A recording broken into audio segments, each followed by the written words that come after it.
install. Kenapa kena install? Sempat tak?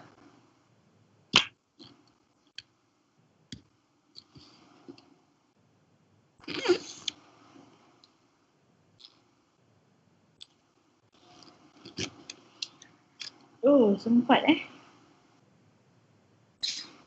See how fast it goes.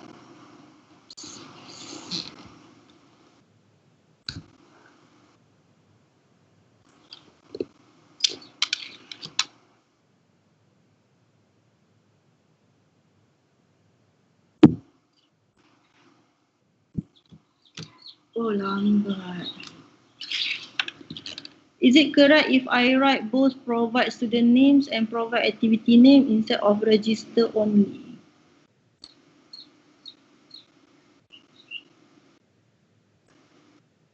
You must use the word register.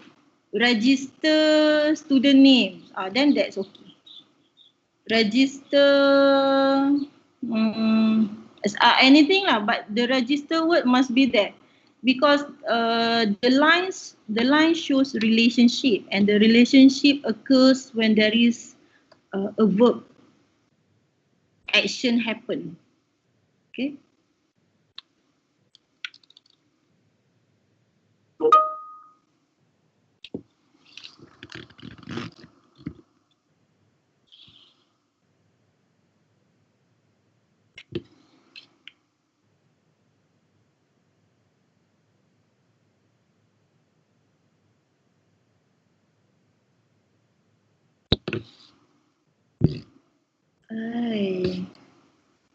Slow motion je dia.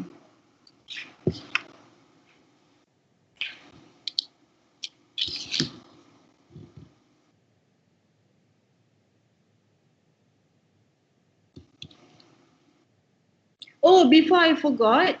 Okay, I think I should put in. Your exam, final exam, okay, I will put in there, will be on Thursday at 9, starting from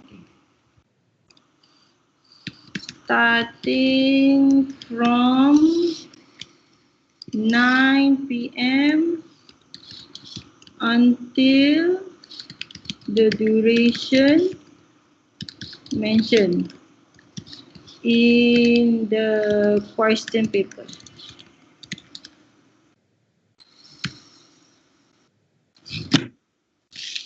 Okay, I have conducted the survey. It looks like most of you prefer weekdays at night. So I think it's not fair to do it like, you know, in the middle of night. Right. Itu waktu tidur dan tidurlah. Kenapa dibuka ni? So I already mentioned in the course information when the exam will be. So usually we have a tutorial session during the day on Thursday. So the night at night then there will be the final exam. I think it's you have to refer when the final exam will take place. Okay. So this one based on the vote, and this is the most agreed. So if you have problem with this time, please let me know earlier, or okay, so that I can prepare especially for you. Okay. Why I cannot open? Why lah? Selalu torture I macam ni.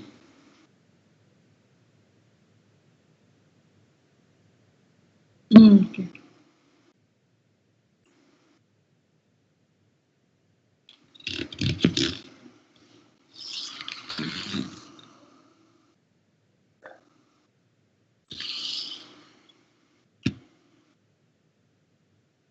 Okay. So this one, alright, we got further delay. I think I can start with the lecture for this week. Okay. So this week we are going to learn about software modeling. I will go quite fast because I think Dr. Hazina rajin betul dia buat benda-benda ni. Okay.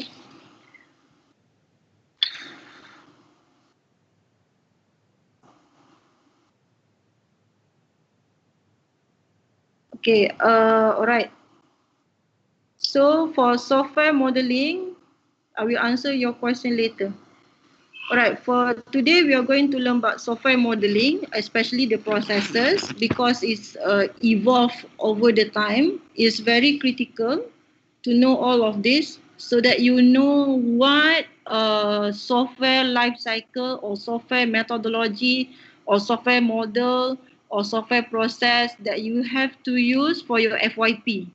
Okay, so for FYP1, the first semester, other than collecting requirements from the stakeholder or end users, panel also will ask you why you choose Agile, why you choose RUP, why you choose Waterfall Model. So this one is quite important to know. Okay, this one is just to show the recap from the last lecture. So basically, this is just a blueprint. It's just a model of a bridge, but it's not a real bridge.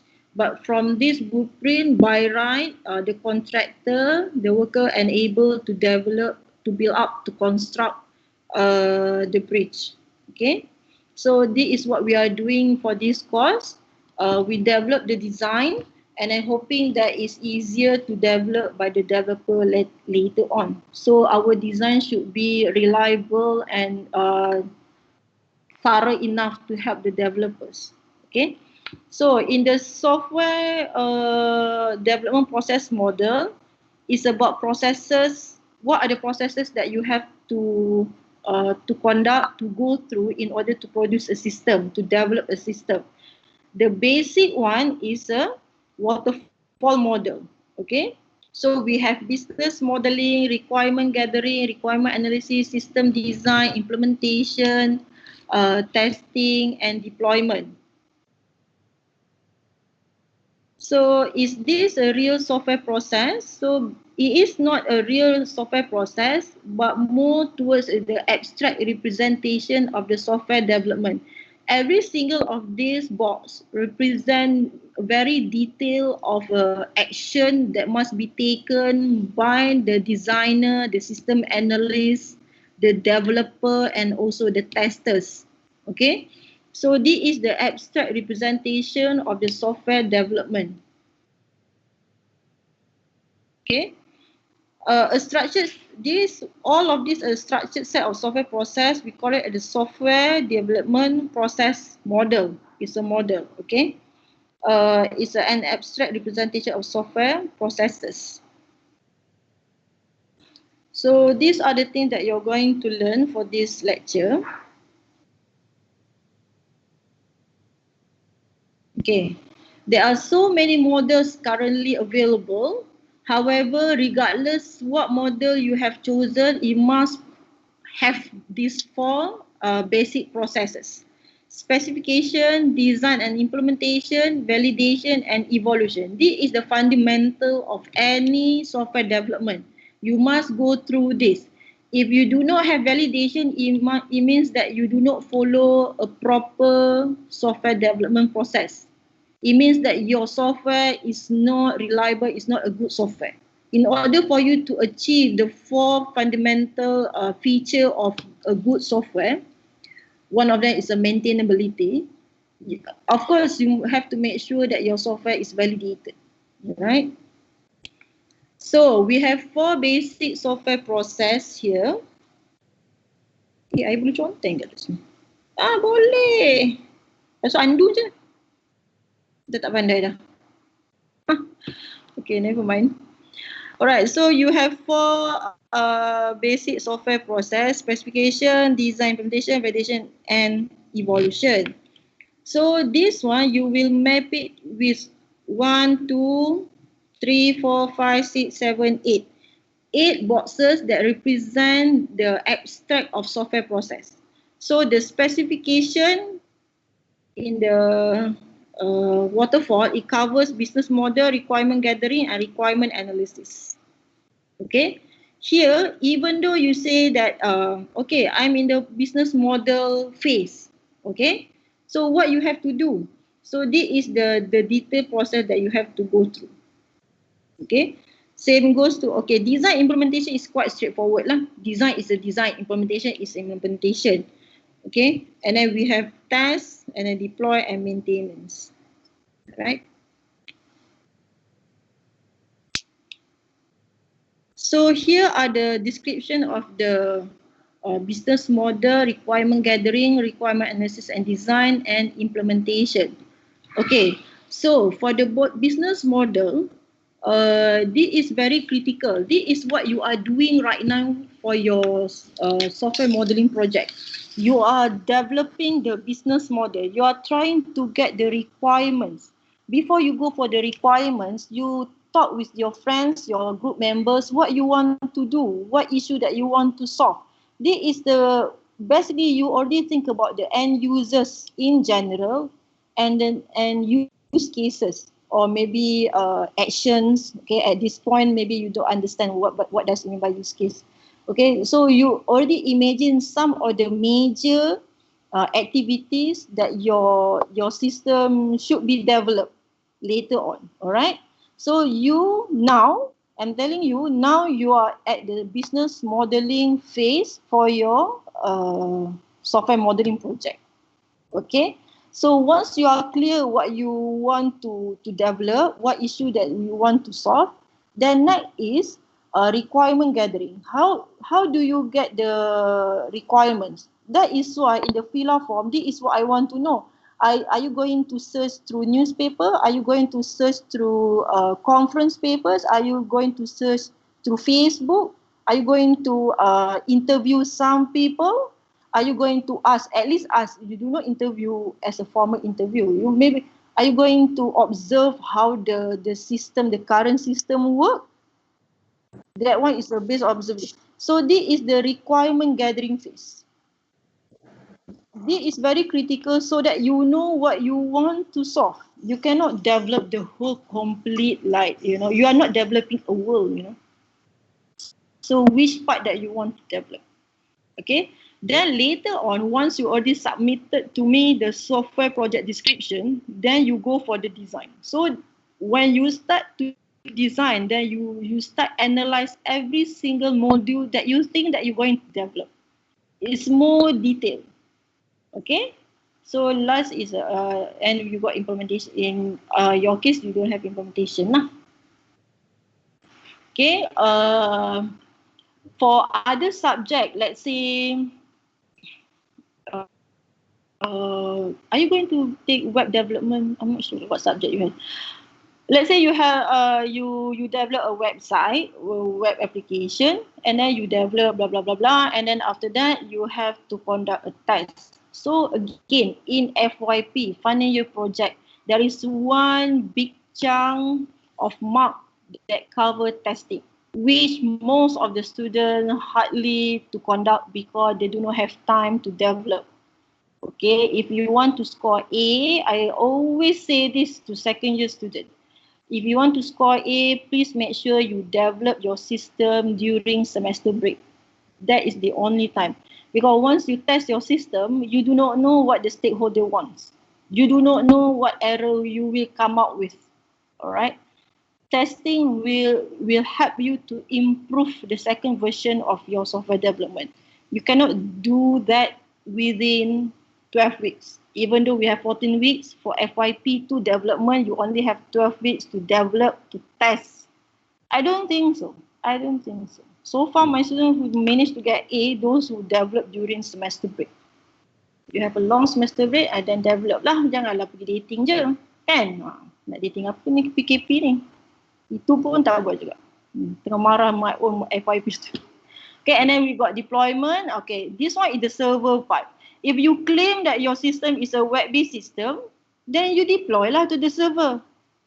You know, if you say it's a web-based system and then it's a local host, even, you know, primary school children can deploy in local host, you know. Everything do it through local host. It's about server lah. Because once you go to server, then you know that whether you know how to up it to the server or not. It's totally different game already. Okay, and lastly is the maintenance. Maintenance is hardly, you hardly have, unless you develop it for a very specific stakeholder who wants it, before your semester begins. And then there are some of your seniors managed to get this kind of project where they have developed the system before the semester begins. And then so throughout that 12 weeks, 10 weeks is mainly for maintenance. They deploy and then they retest and then do it again and then they deploy. So the system evolve and then they manage to send it to deploy it to the real end user. So they manage to go through the maintenance part. Okay. All right. So this is the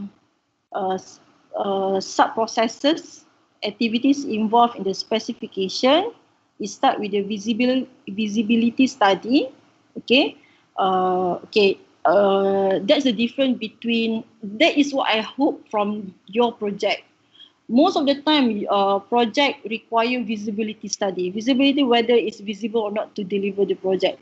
But for your software modeling, I ask you to be creative, innovative. I don't care about visibility study.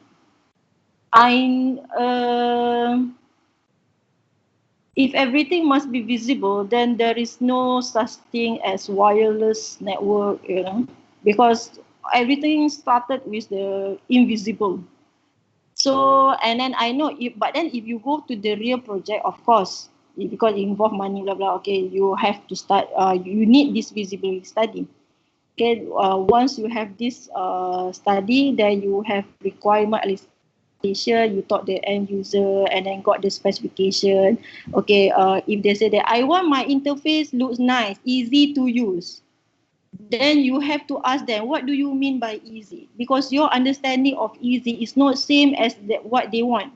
You cannot say I develop based on, the current software. Everything, it looks like this. Everyone is happy. Why for them, they do not accept my design of UI? You cannot blame them. Customer is always right. Okay, that's why you must always ask, you always have the interview session, discussion with the stakeholder or end users. More the requirement specification. This is hard actually. Then you validate. So now for FYP, we make it compulsory to all students to develop since semester 1, FYP 1. So that once the system is up, we can see how the system might be look like, so that you can ask the end user or the stakeholder whether this is correct or not. The requirement validation before you really implement the hard part of the system. Okay, because once you develop, then you realize that, oh, this is not, cannot be done, this is not what I understand. Actually, they want something else, requirement validation is critical lah. Okay, and then all of this is we produce system models, user and system requirements, and requirement documents. Okay, I will not go into detail about requirement because it is not requirement class. Okay, and then next is design implementation. Okay, so here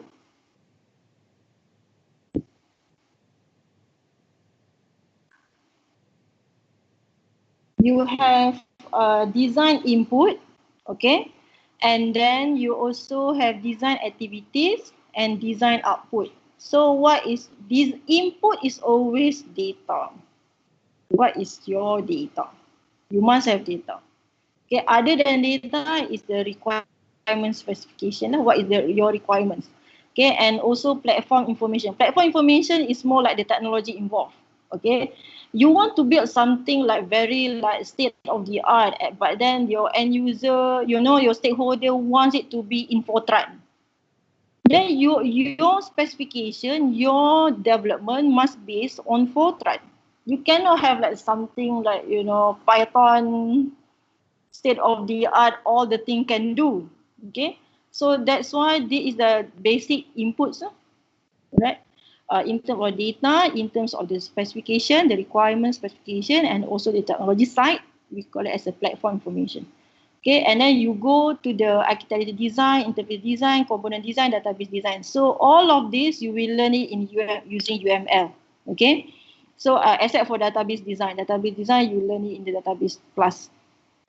And then architectural design, I think for SE student, you will learn more detail under software architecture. What is it? Architecture? I'm not remember your, but then there is one specific for architecture. It's only about design. You also have to implement lah. It's very interesting. I think you're going to develop API, web services and all. I'm not sure. Component, is it? Okay. And then lastly is the output. So basically the output is a system architecture, the blueprint, and then database specification is a blueprint again, interface specification is a blueprint again, and component specification is also a blueprint, but it's very detailed. This output will be used by the developer to develop. Okay.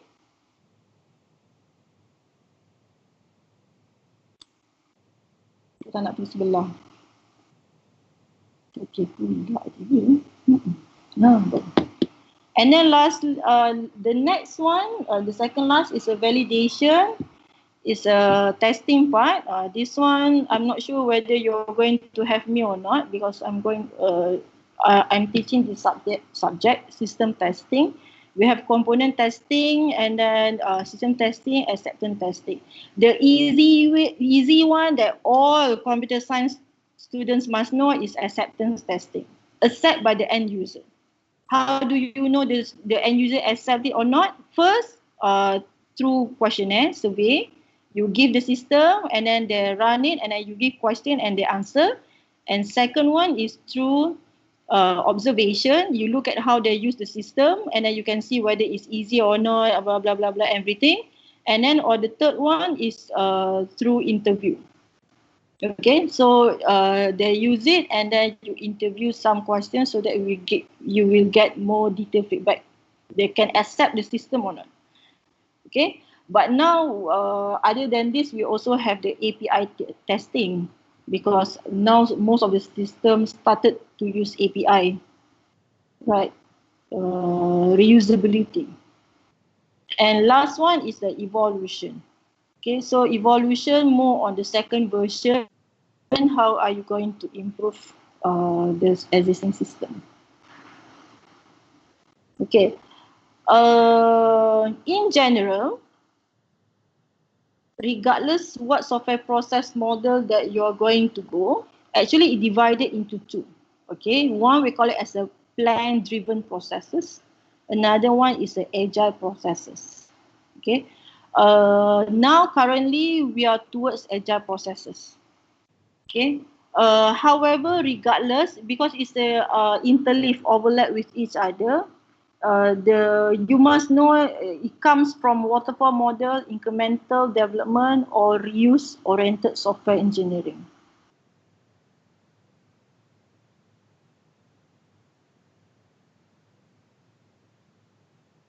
Okay, example. Alright, so example, we have, this is how we can divide it. The plan-driven processes is more on the waterfall, incremental, and reuse, one after another. Okay, agile, first phase of the development already cover everything. For example, waterfall model, first you go for analysis requirement gathering and you analyze and then you design and then you implement and then you test. If something happen and then you will go back to the implementation phase, check which part is actually has error and then look at the design if you found any error there, and then look at the requirement so that you know what are the errors come from and should be rectified. Okay, so that is the waterfall model, one after another. So this is what your all seniors did last time for their final year project. Okay, so for FYP1, They only have to provide us the analysis, the requirement analysis, and also the design. That's all. They don't need to implement. FYP2, they do implementation and testing. That one is a very old method lah. And then some of them go for incremental development. So more or less the same, but then you go for specification, and then you develop, validate, and then you go again. So there are some students started doing the development, but it's not really develop the system, but they go for prototyping. Prototyping more on the interfaces, interface 1 go to interface 2, interface 3, and then or maybe they go for a sketching, you know, they make it a storyboard as a development so that they can validate whether the requirements they gather is correct or not. Okay, so some of them use the reuse oriented. So reuse, they take all the open sources, libraries or project, and then try combine it, and then tell the end user is this what they want or not, and then go and then refine the requirement. Okay, however, agile is different. What you are doing now, starting I think 6-7 years ago, student has to use at least agile. Agile, it means that you have to conduct analysis, design, implementation, and small testing right from the beginning. So that is why the output of FYP1 is not only analysis and design, but also implementation. And then some of the panel can ask you, is your first prototype agreed by the by the stakeholder? So it means you already go for first phase of test. Okay, and then you will do it again because you are not fully developed. Let's say you have 10 modules. So for FYP1, you only develop like 3. Okay, so these 3, you already done all the analysis, design, implementation, and testing. Agile, check again, you develop and check again with the stakeholder.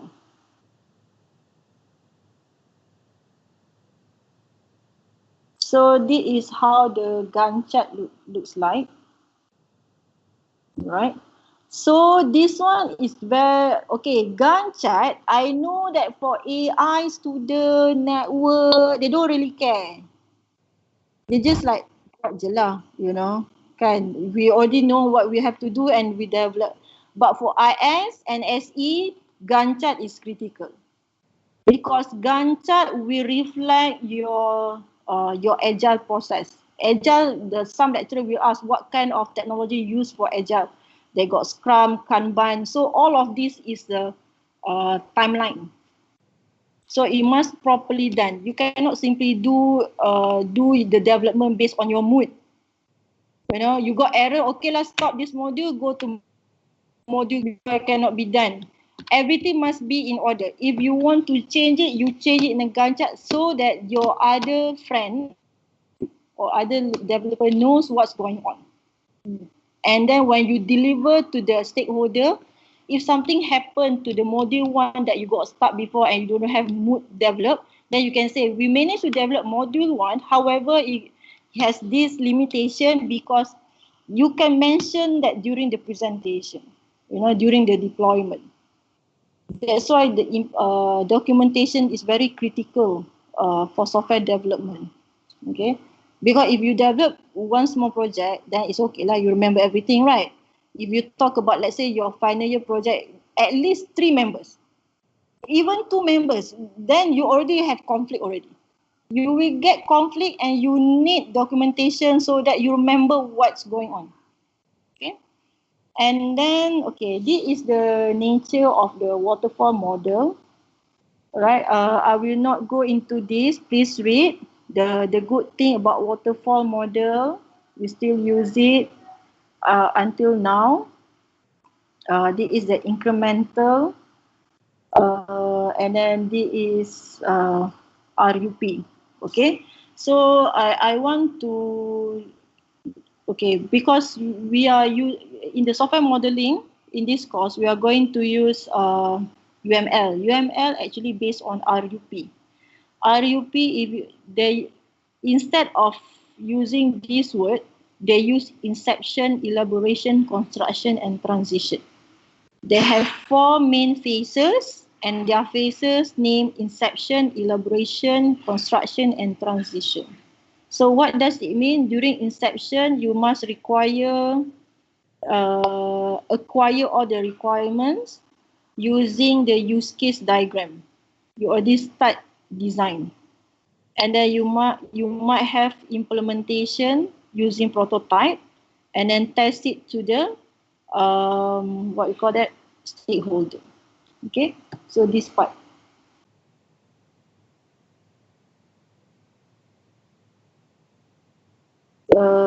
This one is the use case, and then the process is very small. See, it's very small, but it's part of during business model and requirement. But then when you go to elaboration, you still has to refine your requirement, but a lot of design will produce at this point. Then you will have class diagram, activity diagram. It's an elaboration process.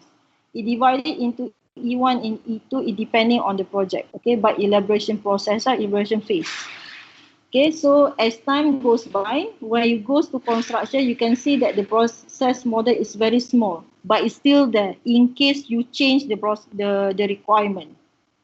And then towards the end, transition is nothing much lah. It's more like checking. Okay, but then if you look at the testing, this is critical.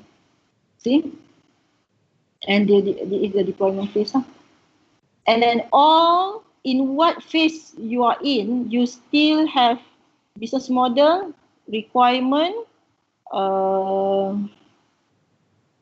design, little bit, just for checking here.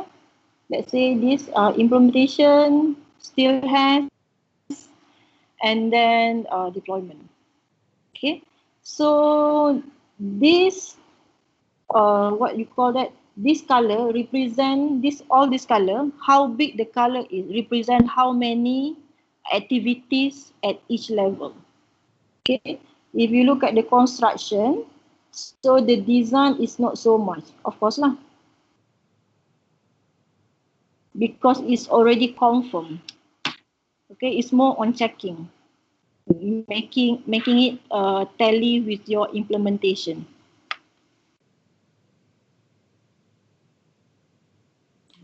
We really need 5G. Okay. So please read the incremental RUP, reuse. Okay, I will not go into this. Agile. Okay, reuse, and then next. Okay, agile. So the good thing about agile is like you develop every day, right? And then you have meeting also every day among your members. So what you have done, what error you are dealing with, so that you will put it in the backlog, so that you know what you have to do next. Okay, today I have this error, today I'm going to do this, next is module B. You will discuss this, so that if anything, if the requirements is then suddenly your friend can say, okay, please filter all the data as well as possible, because I need that to develop the model today. So I'm going to use, at the moment while you are filtering out the data, at the moment I'm going to use the mock data. So this is the good part about Agile. They will sit down every day, 10 minutes, not more than that, to mention what they have done, what they are going to do. Okay, and all the errors and issues lah. But then it's going to be a very short meeting, because they will do it every day. Okay.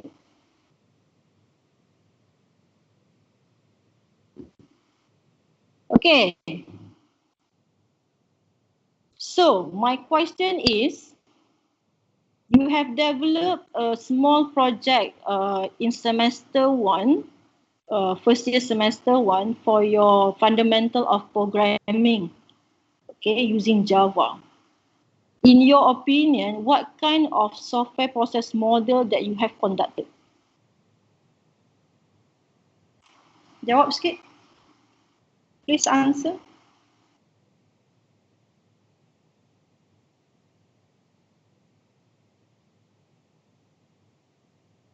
Waterfall. Okay. Muhammad Irfan say waterfall. Fahim say agile. Okay. Other than that, agile scrum. Okay. Oh, many say agile. Incremental, Nodina, Islam say agile. Okay, many says agile. Why do you say agile? Because I thought the requirements is fixed already. Is the were the requirements fixed, or is there any intervention where you need extra requirements during the development? I do not know how your project was, so this is the question. If you develop your project for FOP, okay, this sounds great.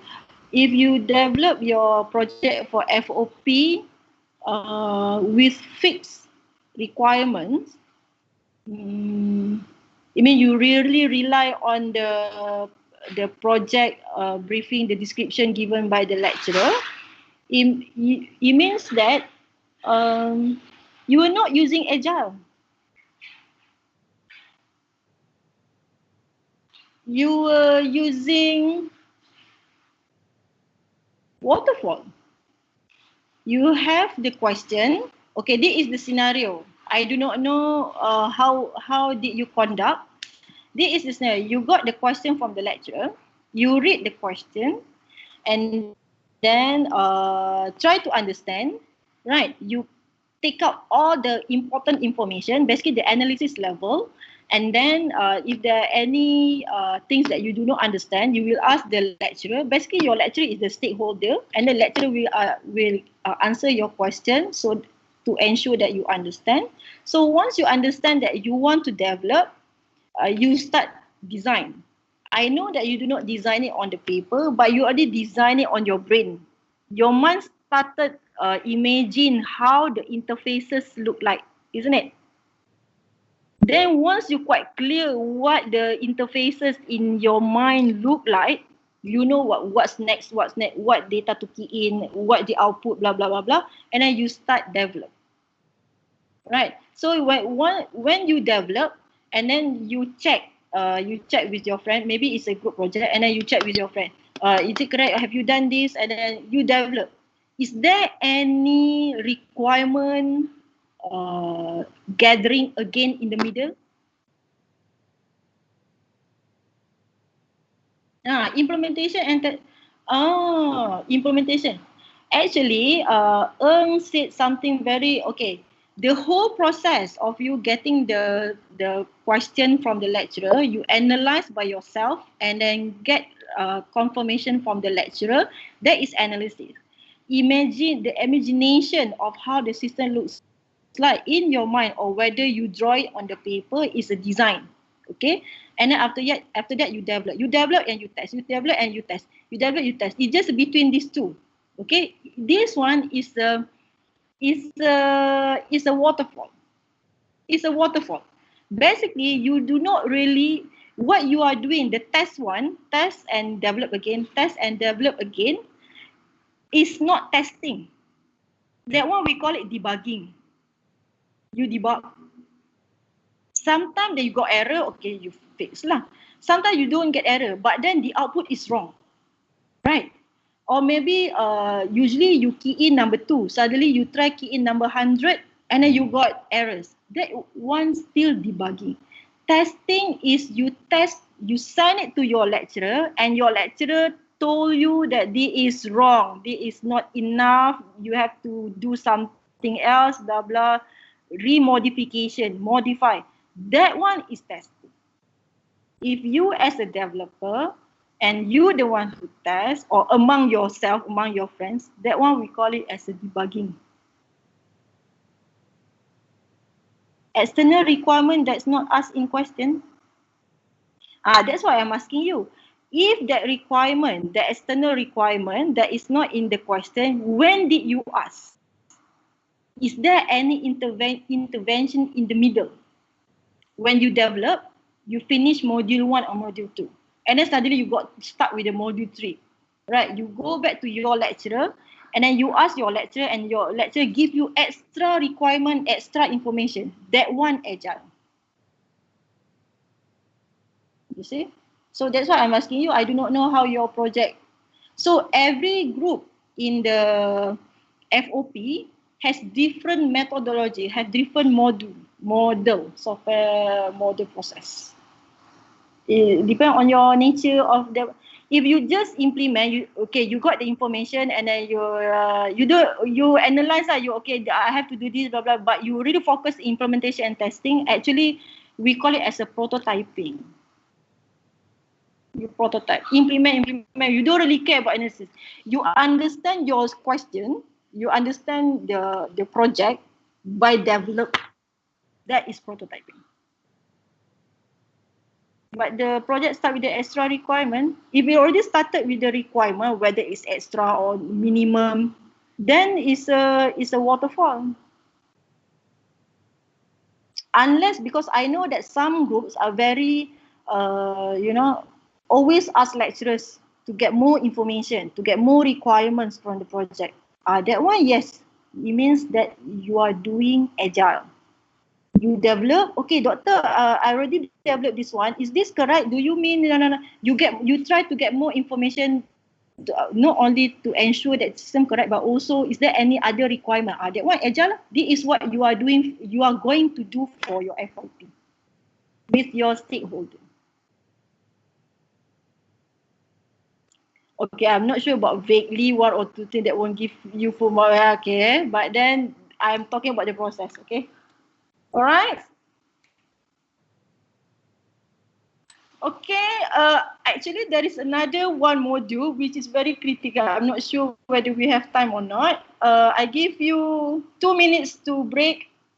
Okay, boleh bangun. So we go to the next part, which is the most interesting part, which I will not use PowerPoint slide for this one.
Okay.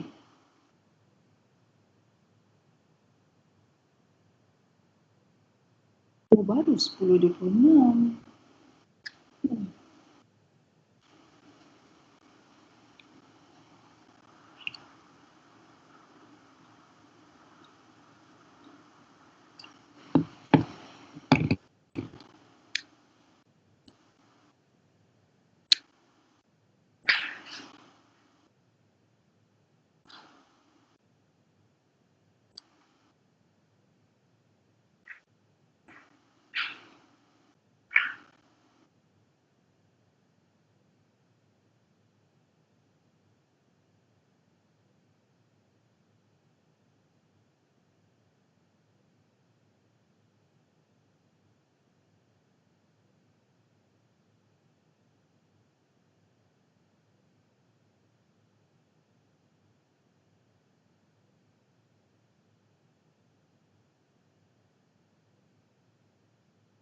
Okay.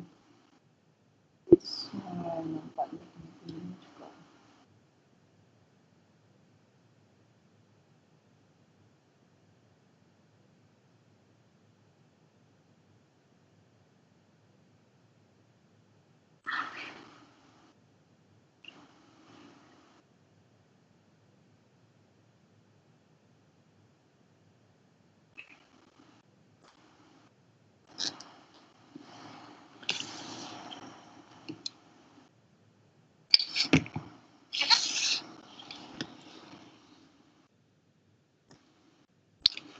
Okay, shall we start?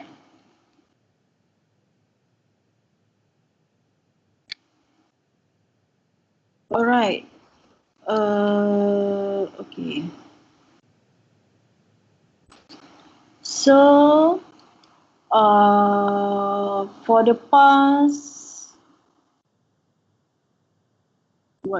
last week, you have looked at the introduction of the software engineering and computer science, and in relation to the software modeling.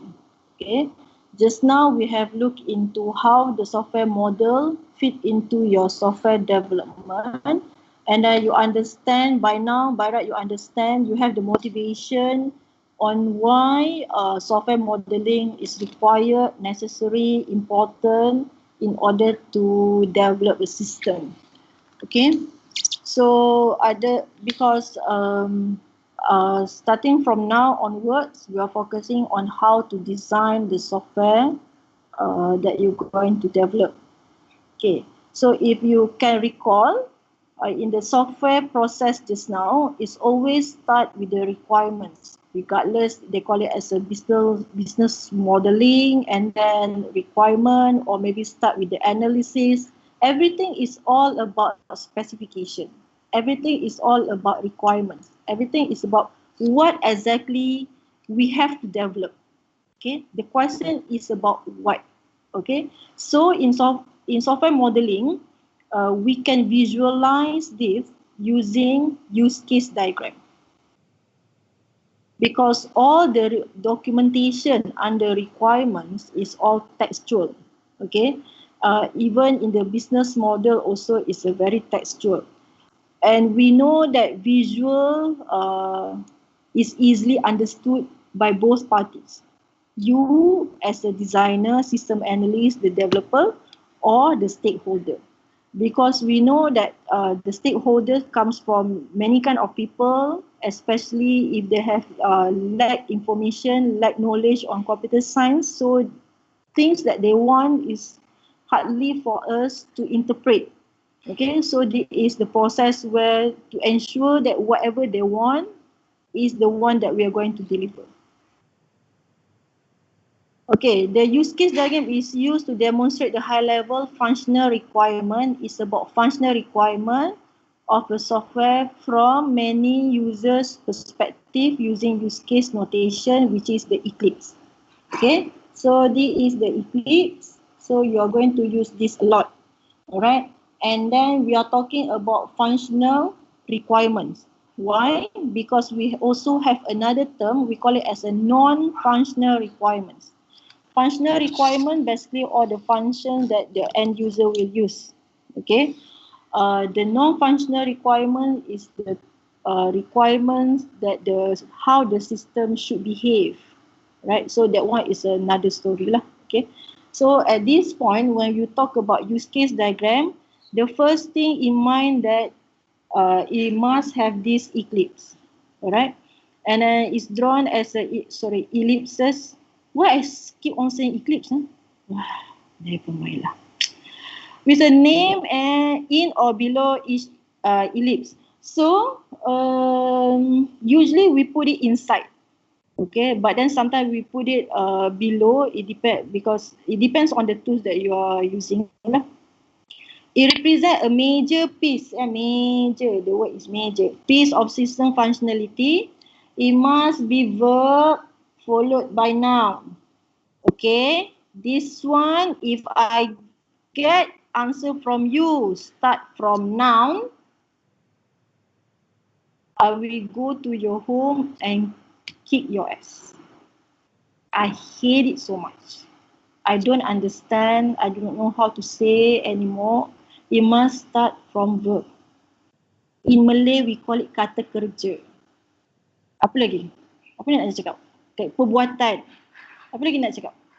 Ada cakap, I do not know Mandarin, Tamil I do not know, Arabic I do not know. Fi'il. Fi'il in Arabic we call it fi'il. What else? It must start from verb followed by noun. You cannot simply put verb lah. People do not understand. You know, must start from verb. Okay? Every use case in the use case diagram must have unique ID and unique names to distinguish it from other use cases. Okay, that one is okay. Quite optional lah, alright?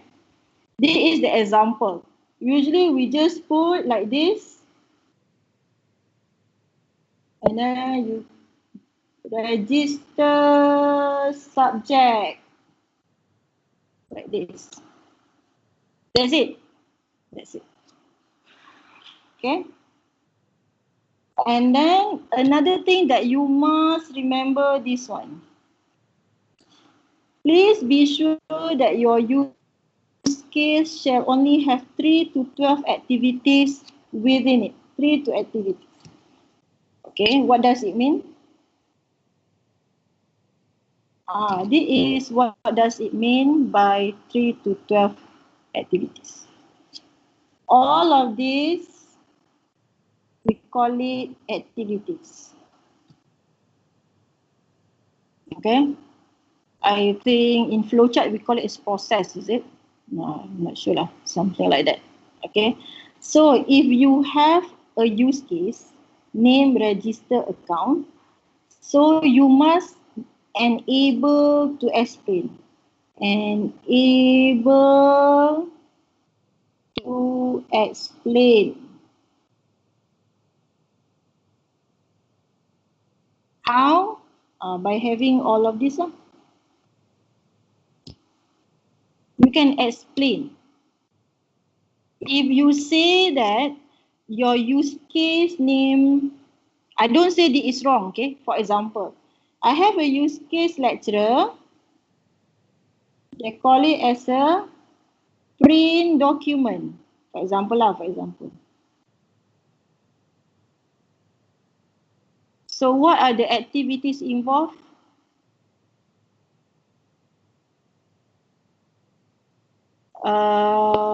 Just print lah, doctor.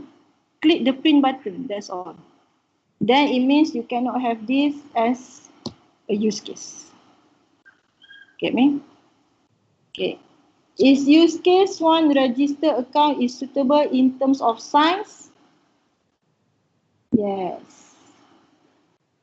Because it has a lot lah. Okay.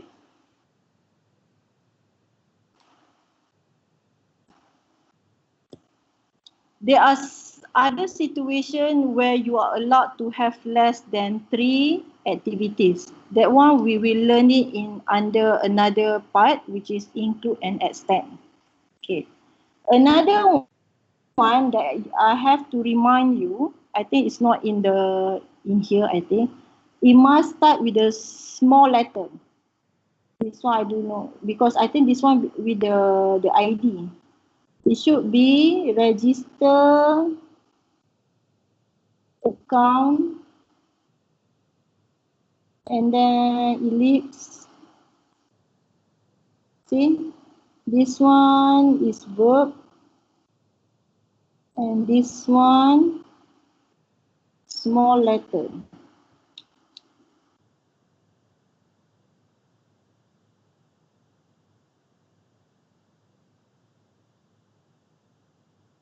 Tak bergerak .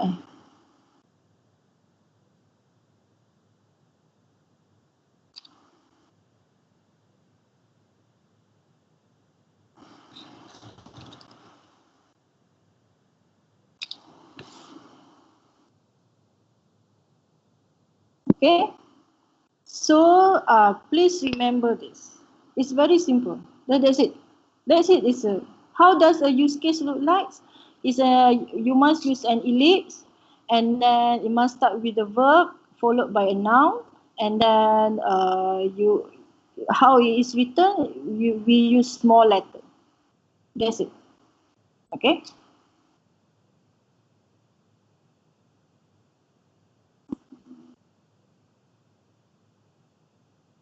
Okay, what is this? How about manage user account? So is a manage user account suitable to be a use case? Yes, because manage user account, you can add, you can delete, you can edit. This is what does it mean by manage user account. So you can have this for to be a use case. Enter name. Can you make enter name as a use case? No, because enter name, you enter name lah in the field name, right? So you cannot have enter name as a use case. Okay. How about this one? Enter name, email address, telephone number, date of birth, etc. Also you cannot have, because enter name, even though how many activities involved? 1, 2, 3, 4, more than 3. But then is entering information. It's the same thing. It just put text in the field. Okay. So this is not to be a use case, right? You cannot have that as a use case. Alright, clock in. Wait lambat pula ni.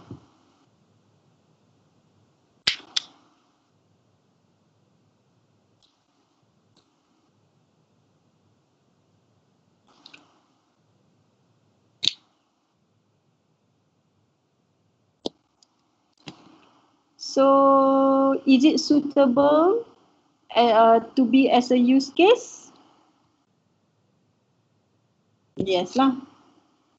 Because it has student can QR code, GPS track, so many things in order to clock in.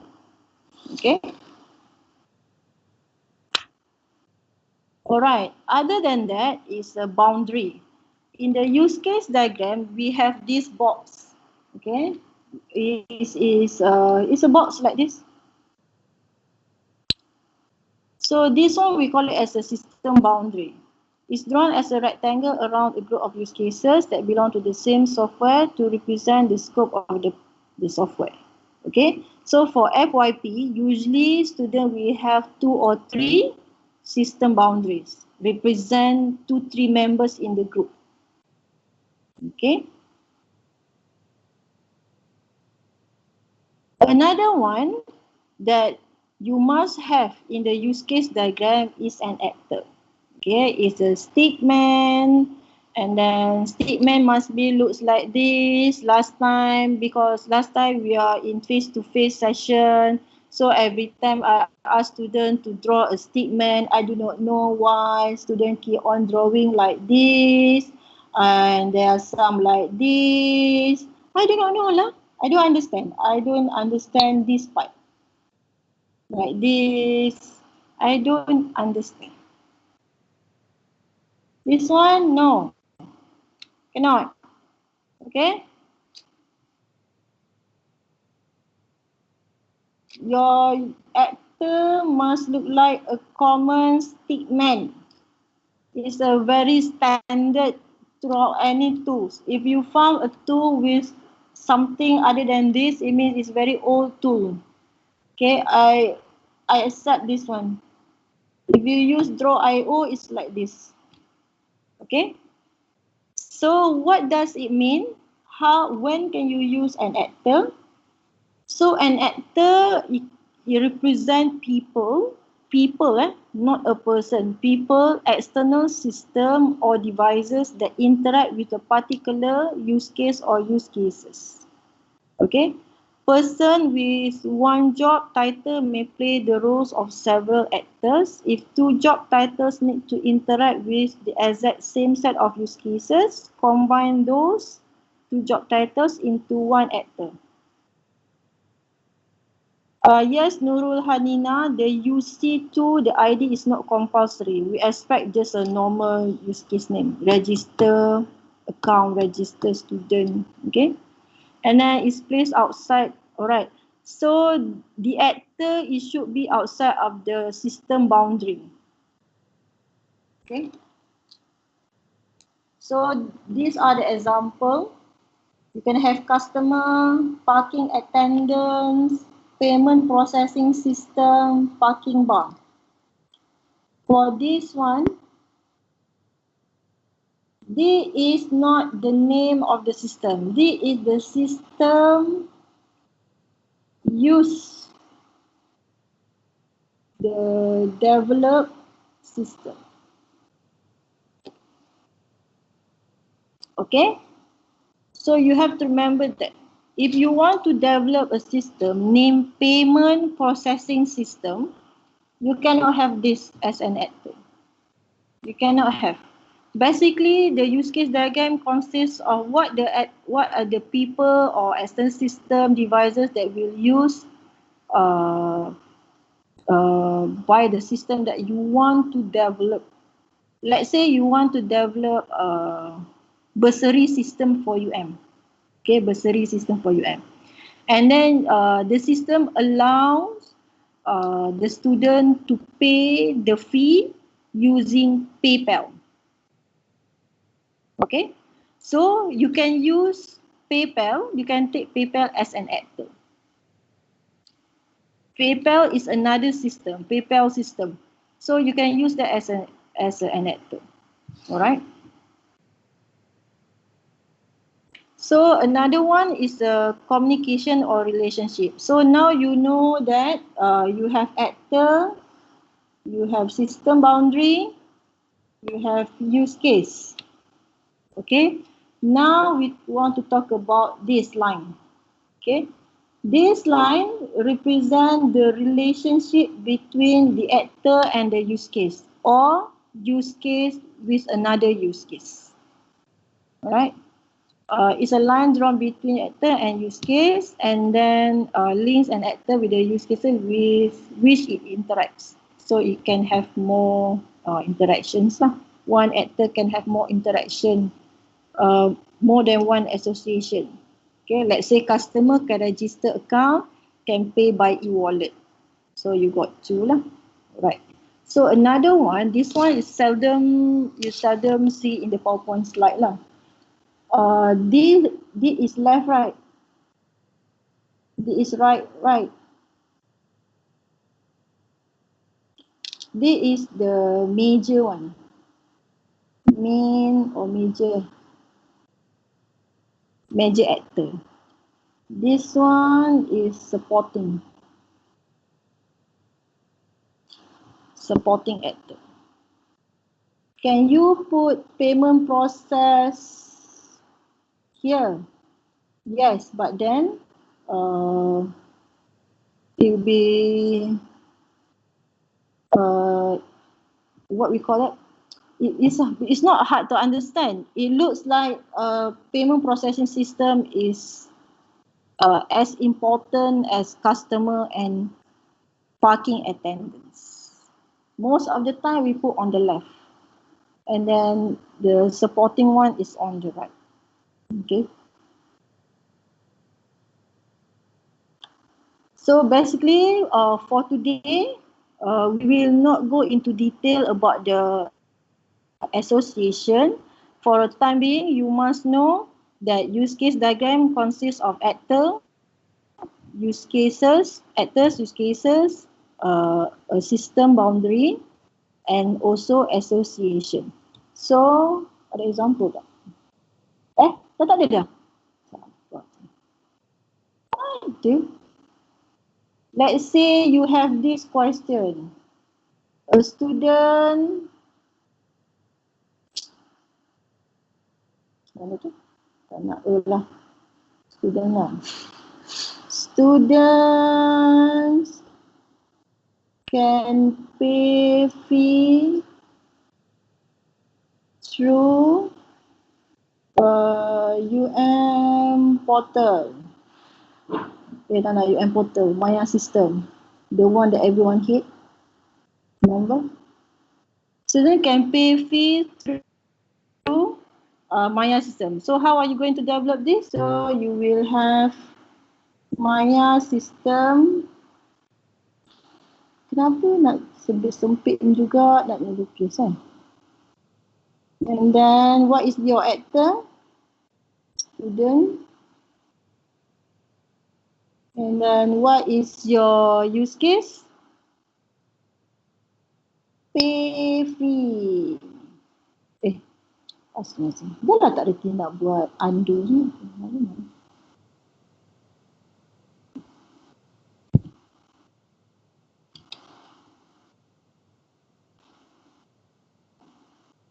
Where is my association? That's all. Okay. So let's say you want to develop a game system. So your game system, this PowerPoint tak ada soalan ni. Last time ada soalan. Okay, let's say you want to develop a game system. What game you want to develop? Game. Saya tak main game, tak tahu. Apa okay, tak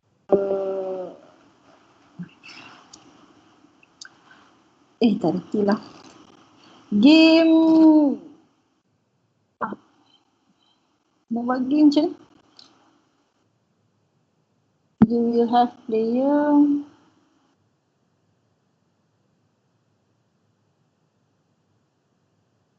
Play game tu lah.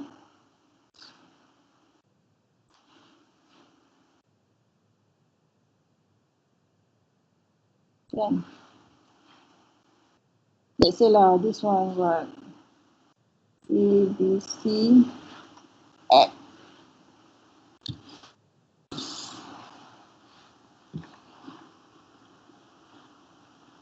But then for play game, it's not that easy to develop. Then the complex, you can see through sequence diagram. If you want to develop system like student information system, let's say what else? Hospital management system, you can see that the use case diagram will be very big. Okay, because it's very things that directly used by the end users. So many things. Let's say hospital management system. So the end users could be the patient, doctor, the hospital administrator, the nurses. So every single of these user has its own functions, module, right? For patient, for example, they can make appointment, and then for the doctor can reserve appointment, can schedule appointment, can record what they call it, record the visit, so many things. So all of this you can put it in the use case diagram. But then if you talk about game, most of you like entertainment system, right? Game, AR system, VR, augmented reality, virtual reality. What are the use cases that you can do? Let's say you want to develop a football game, right? So what are the end user can do? Open the app, for example app, and play the game lah. Doctor, what else? Kick the ball, score, catch the ball, whatever lah, right? So it is very simple. However, the logic behind it is very complex. That when it comes to logic, you only can put it in the other diagram. You cannot put it in the use case diagram. Same goes to VR, AR. Right, you scan the QR code and then suddenly they come up with the dinosaur. You can see the dinosaur and the dinosaur can move. You can look at, all angles of the dinosaur. But then what is the action that the end user has to do? Only scan the QR code. So user scan QR code. But then the process of you can rotate the dinosaur up and down 360, all of this is the logic behind it. So you only can represent through other diagrams, not use case. Use case is a functional requirement. It's very much on the user directly to the system. So play game, I think the only other thing that I can think of is a register lah. You have to register your name, right? Sorry, salah lagi register name, sorry And then you have to log in before to play, right? So that's all.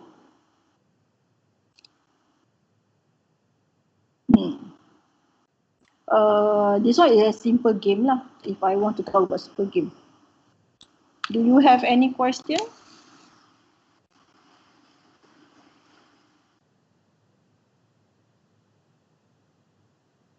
Anything regarding use case diagram? No? Okay. So if you have no question, then that's all for today. So today, basically, you have learned two things. One is the software modeling processes. You have plan-driven and agile-driven. And then you also have waterfall, incremental, and RUP, and other things as well.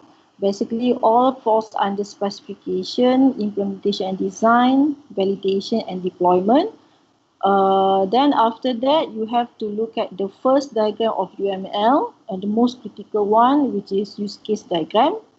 Your use case diagram must at least has an actor, a use case, and a system boundary, and one association.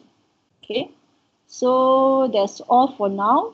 Next class, we will learn use case diagram more in detail, where inheritance also or generalization, specialization can be applied among use cases and and actors. Right. So that's all for today. Thank you. See you on Thursday. Bye.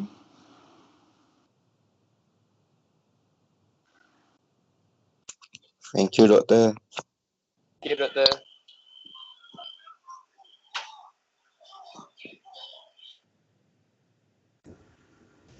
You're welcome.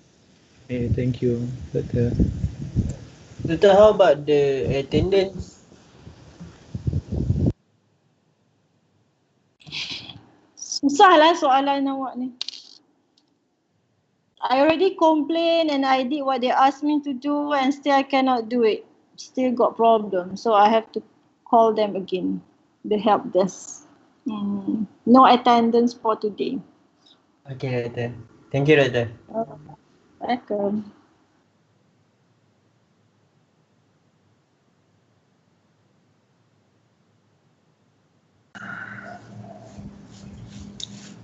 Thank you. Welcome. Don't forget to put picture on your group contract. I already told this to your leaders. Already created folder. So please make sure your leader inform all of this to you.